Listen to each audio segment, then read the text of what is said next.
Assalamualaikum warahmatullahi wabarakatuh. Salam, Om Swastiastu, Namo Buddhaya, salam kebajikan, salam sejahtera untuk kita semua.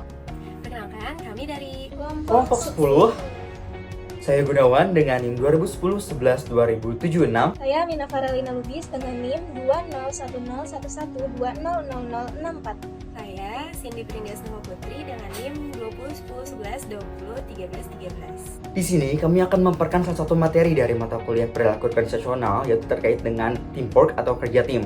Tanpa berlama-lama, langsung saja kita ke topik pembahasan materi yang akan kita bahas pada kesempatan kali ini. So, check this one out. Oke, di sini saya akan menjelaskan mengenai apa itu kerja tim.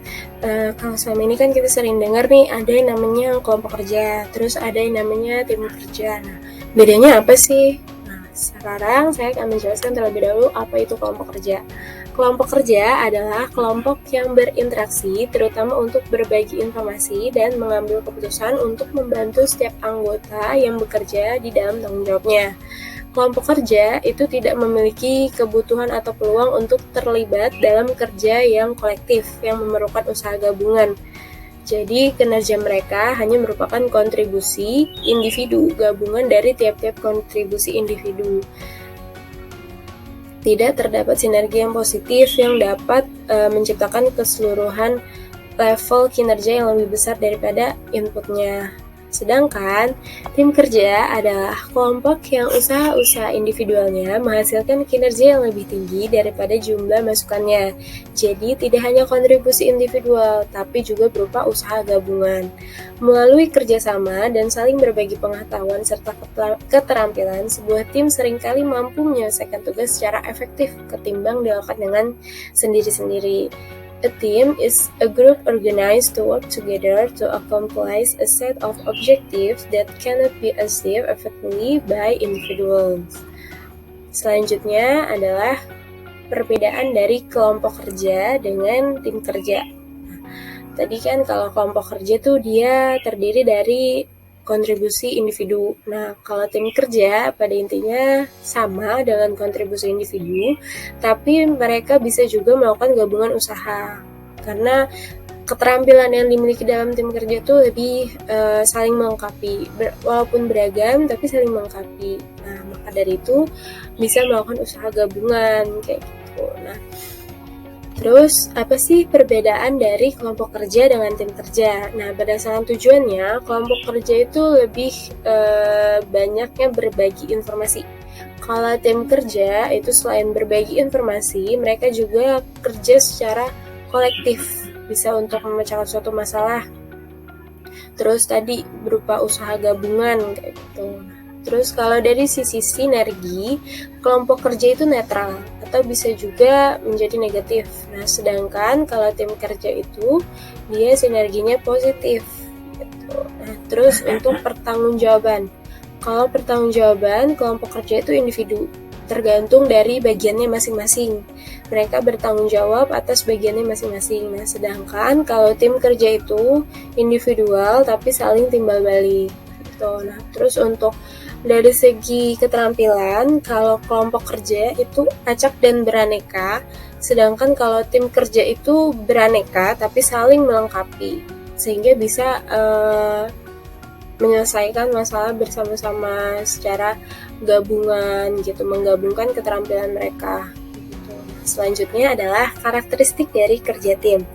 Karakteristik dari kerja tim antara lain ada adanya kesepakatan terhadap kerja tim, terus semua anggota menaati peraturan tim, adanya pembagian tanggung jawab dan wewenang yang adil, dan adanya adaptasi terhadap perubahan. Lalu untuk manfaat kerja tim sendiri adalah pekerjaan menjadi lebih ringan karena dilakukan bersama. Tentu saja menjadi lebih ringan daripada kita mengerjakan semuanya sendiri. Terus dapat menimbulkan semangat kebersamaan. Terus lebih efektif dan efisien jika dibandingkan dengan kerja sendiri-sendiri. Lalu kinerja organisasi juga menjadi lebih meningkat dengan adanya kerja tim. Baik, saya akan melanjutkan pemaparan dari Cindy. Selanjutnya kita akan membandingkan 5 tipe tim. Secara umum, ada 5 tipe tim dalam organisasi yang akan kita bahas. Yang pertama ada tim pemecahan permasalahan atau problem solving team, yaitu kelompok yang terdiri dari 5-12 karyawan departemen yang sama yang bertemu selama beberapa jam setiap minggu untuk membahas cara-cara untuk meningkatkan kualitas, efisiensi, dan lingkungan kerja. Dalam tim pemecah masalah, anggota berbagi gagasan atau menawarkan saran mengenai bagaimana proses dan metode kerja yang dapat diperbaiki. Tetapi jarang tim-tim diberi wewenang untuk melaksanakan secara sepihak setiap tindakan mereka yang disarankan. Yang kedua ada tim kerja yang dikelola sendiri atau self-managed work team. Biasanya terdiri dari 10-15 orang, yaitu kelompok yang sangat terkait dengan pekerjaan yang saling tergantung dan mengambil banyak tanggung jawab dari supervisor mereka sebelumnya. Tim ini mencakup kerja tentang perencanaan dan penjadwalan kerja, kontrol kolektif atas langkah kerja, membuat keputusan operasi, dan mengambil tindakan atas permasalahan. Yang ketiga, tim fungsional silang atau cross-functional teams, yaitu para karyawan dari level hierarki yang sama tetapi dari area kerja yang berbeda, yang datang bersama-sama untuk menyelesaikan suatu tugas. Tim fungsional silang merupakan sarana efektif yang memungkinkan orang-orang dari bidang yang beragam di dalam atau bahkan di antara organisasi untuk saling bertukar informasi, mengembangkan gagasan-gagasan baru, memecahkan permasalahan, dan mengkoordinasikan proyek-proyek yang rumit. Yang keempat ada tim virtual atau virtual teams, yaitu tim yang menggunakan teknologi komputer untuk mengikat secara bersama secara fisik yang para anggotanya tersebar untuk mencapai tujuan bersama. Mereka berkolaborasi secara online dengan menggunakan link komunikasi seperti jaringan luas, video konferensi, atau email. Salah satu keuntungan utama tim virtual adalah kemampuan untuk dengan cepat mengumpulkan kelompok orang yang paling tepat untuk menyelesaikan proyek yang kompleks, memecahkan masalah tertentu, atau mengeksploitasi peluang strategis tertentu. Agar tim virtual efektif, manajemen harus memastikan bahwa kepercayaan tercipta di antara para anggota. Salah satu isu yang hasut di dalam email akan sangat merusak kepercayaan tim. Lalu, perkembangan tim akan dimonitor dengan teliti, sehingga tim tidak kehilangan pandangan mengenai tujuannya dan tidak ada anggota tim yang menghilang. Nah, yang ketiga ada upaya dan produk tim dipublikasikan di seluruh organisasi, sehingga tim tidak menjadi tidak terlihat. Nah, yang terakhir ada sistem multi-tim. Tim multi-tim atau multi-tim system adalah suatu pengumpulan 2 atau lebih tim yang saling bergantung yang berbagi tujuan dari atasan dan tim yang terdiri atas banyak tim. Selanjutnya,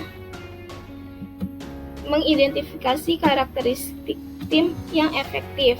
Untuk menciptakan tim-tim yang efektif, kita harus tahu komponen utama apa saja yang ada di dalam tim agar efektif. Yang pertama ada sumber daya dan pengaruh kontekstual yang membuat tim menjadi efektif. Yang kedua terkait komposisi dari tim. Yang ketiga variabel proses, yaitu peristiwa tim yang mempengaruhi efektivitas. Untuk menciptakan tim-tim kerja yang efektif, maka perlu diperhatikan dari segi konteks, komposisi, dan proses kerja tim. Selanjutnya kita akan bahas dari segi konteks. Nah, dari segi konteks, kita akan tahu apa faktor-faktor yang menentukan apakah tim dapat berhasil atau tidak. Nah, di sini ada 4 faktor kontekstual yang secara signifikan sangat terkait dengan kinerja tim, yaitu yang pertama ada sumber daya yang memadai. Tim yang efektif memiliki sumber daya yang memadai untuk melaksanakan semua pekerjaan dalam mencapai tujuan. Hal ini meliputi pengaruh seperti informasi yang tepat, waktu, teknologi, ketersediaan staf, dorongan, dan asisten administrasi. Yang kedua ada kepemimpinan dan struktur.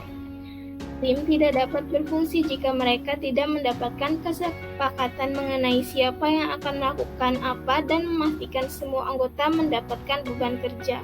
Para pemimpin perlu untuk memberdayakan tim dengan mendelegasikan tanggung jawab kepada para anggota tim dan mereka memainkan peranan sebagai fasilitator memastikan tim bekerja secara bersama-sama dan bukannya menentang satu sama lainnya. Yang ketiga ada iklim kepercayaan. Kepercayaan antara anggota tim memfasilitasi kerjasama, menurunkan kebutuhan untuk memonitor perilaku satu sama lain, dan mengikat para anggota di sekeliling dengan keyakinan bahwa orang lain dalam tim tidak akan mengambil keuntungan dari mereka. Yang keempat ada evaluasi kinerja dan sistem pemberian imbalan. Di samping mengevaluasi dan mengganjar karyawan untuk sumbangan individual mereka, manajemen hendaknya mempertimbangkan penilaian berdasarkan kelompok, berbagi laba, berbagi hasil, insentif kelompok kecil, dan modifikasi sistem lain yang memperkuat upaya dan komitmen tim. Baik, untuk selanjutnya yaitu komposisi. Kategori komposisi tim meliputi variabel-variabel yang terikat dengan bagaimana seharusnya tim menempatkan para staf. Variabel tersebut terdiri dari: pertama ada kemampuan dari para anggota, yang mana kinerja dari tim bergantung pada tingkat pengetahuan, keterampilan, dan kemampuan dari masing-masing anggota. Dalam tim dibutuhkan orang yang ahli dalam membuat keputusan dan problem solving, teknis, dan interpersonal skill. Selanjutnya ada kepribadian dari para anggota. Kepribadian secara signifikan mempengaruhi perilaku karyawan secara individual. Secara spesifik, tim yang memiliki tingkat ketelitian dan keterbukaan terhadap pengalaman lebih tinggi dari level rata-rata, cenderung mengerjakan tugas dengan lebih baik. Para anggota tim yang terbuka dapat berkomunikasi dengan lebih baik satu sama lain dan lebih banyak menyampaikan gagasan. Membentuk tim-tim terdiri dari orang-orang berpikiran terbuka yang lebih kreatif serta inovatif. Berikutnya yaitu keragaman dari para anggota. Suatu kondisi di mana para anggota dari suatu unit kerja atau kelompok atau tim atau departemen memiliki berbagai atribut demografi yang umum, misalnya umur, jenis kelamin, ras, tingkat pendidikan, atau lamanya layanan dalam organisasi merupakan subjek dari demografi organisasi. Berikutnya ada besaran tim. Para ahli menyarankan untuk menggunakan jumlah terkecil dari orang-orang yang dapat melaksanakan tugas untuk meningkatkan efektivitas. Tim-tim dengan jumlah anggota terlalu besar, kekompakan dan akuntabilitas mutu akan menurun, meningkatkan kemalasan sosial dan berkurangnya komunikasi.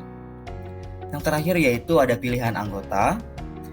Ketika memilih para anggota tim, para manajer harus mempertimbangkan pilihan individu yang sejalan dengan kemampuan, kepribadian, dan keterampilan.